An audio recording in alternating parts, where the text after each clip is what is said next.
aðstandendur hafa líka þarfir og oft vilja þeir gleyma sér í því að hugsa sem sagt sjúklinginn og börnin og vinnuna og allt annað sem þarf að hugsa fjármálin og fleira. Og en það má alls ekkert gleyma því að sem sagt aðstandinn þarf líka að hugsa sjálfan sig. Það mjög gott ef viðkomandi hefur vini eða fjölskyldu sem þeir geta leitað til. Stundum er staðan ekki þannig. Mjög oft ef að fólk vill ekki vera íþyngja öðrum til dæmis, þá nú bara ágætt að fara út með hundinn ef þú átt einn. Því að það alveg ótrúlegt hvað hundar eru tilbúnir að hlusta á þig og mótmæla þér aldrei, sko. Og en að sjálfsögðu kemur það ekki í staðinn fyrir vini og ættingja. En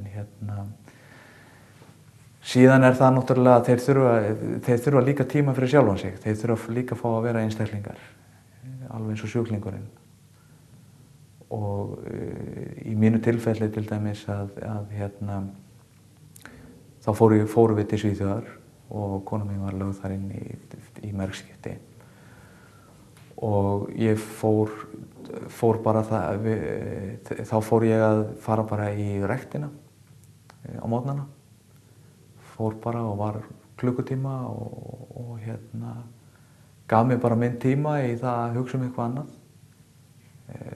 Þetta var bara minn tími og það var bara mjög gott til að hlaða batteríin því að það þurfa það allir. Og það mjög mikilvægt að fólk gleymi því ekki í öllum hamagangnum og flækjunni og óreiðunni sem að myndast. Að sinna sjálfum sér vegna þess að, eins og ég sagði, aðstandandi mjög mikilvægur fyrir sjúkling. Og ef hann ofgerir sér og missir takið, að þá mesta haldreipi sjúklingsins farið. Og það gerir ekki sjúklinginn gagn.